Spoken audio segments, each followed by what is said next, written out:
कुरान पाक में फरमाते हैं कि हमने इंसान को मुशक्कत में पैदा किया। लाइफ में स्ट्रगलिंग सबसे अहम चीज़ है। मेरी लाइफ हो, आपकी लाइफ हो, किसी भी इंसान की लाइफ हो, उसमें कोई ना कोई स्ट्रगल तो ज़रूर है। लेकिन एक सबसे अहम चीज़ ये है कि हमारे पास फैसला करने की ताकत है। एज ए इंसान, एज अशरफुल मखलूक़ात, हमारे पास ये ताकत है कि हम फैसला कर सकते हैं।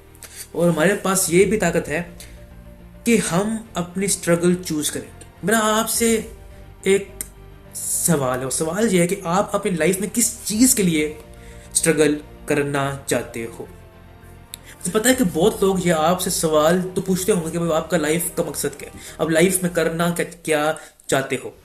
मेरा आपसे सवाल ये है कि भाई आप अपनी लाइफ में किस चीज़ के लिए स्ट्रगल करना चाहते हो। स्ट्रगल से आपको एक पर्पस, आपको एक मिशन मिलता है। Struggling is not a bad thing. और सबसे बेहतरीन चीज़ यह है कि भाई स्ट्रगलिंग के बाद जो आप इंसान बनते हो ना, असल असल चीज़ वो है जो आप इंसान, जो आपका करेक्टर, जो आपकी पर्सनैलिटी, जो आपका माइंडसेट बनता है at the end of the process, या फिर उस प्रोसेस के बीच में, उस प्रोसेस के दौरान जो आपकी सोच बनती है, जो आपकी पर्सनैलिटी बनती है, जो आपका करेक्टर बनता है, that is the most important thing. और वही सबसे वैल्यूएबल चीज़ है कि आप कैसे चेंज हो।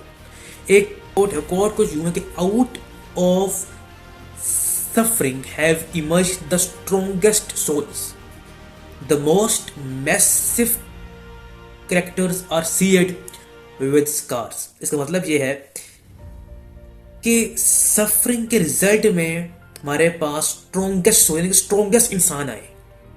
और जिनके कैरेक्टर सबसे ज्यादा स्ट्रॉन्ग थे ना, उनके ऊपर सबसे ज्यादा स्कार्स भी थे, यानी सबसे ज्यादा सम भी उनके ऊपर थे। इसका मतलब यह है कि जब आप कुछ स्ट्रगल करते हो, या फिर आपने कुछ स्ट्रगल की होती है, वो चीज़ आपको मेंटली टफ बना देती है एंड आपके कैरेक्टर को मजीद स्ट्रॉन्ग बनाती है। इसलिए भाई लाइफ में स्ट्रगल बहुत इंपॉर्टेंट है। एंड सेकंड चीज़ ये कि आप अपने स्ट्रगल चूज करो कि भाई आप अपनी लाइफ में किस चीज़ के लिए स्ट्रगल करना चाहते हो। वही चीज़ ही आपको लाइफ का पर्पस देगी। तो व्हाट आर द थिंग्स कि मैं किस चीज़ के लिए अपनी लाइफ में स्ट्रगल करना चाहता हूँ। आपके हाथ में सिर्फ कोशिश है, अपना बेस्ट, आपको अपना बस बेस्ट कोशिश करनी है, दैट्स इट। उसके एंड में जो कुछ भी होगा वो हो जाएगा, वो आपके हाथ में नहीं है। सो कोशिश आपके हाथ में है, और जो बेस्ट रिवॉर्ड है वो आप खुद कि at the end of the process आप कैसे इंसान बनते हो, आपकी पर्सनैलिटी, आपका कैरेक्टर, आपका माइंडसेट कैसा बन जाता है। That is the most important thing, वो आपको आगे भी लाइफ में बहुत ज़्यादा काम देता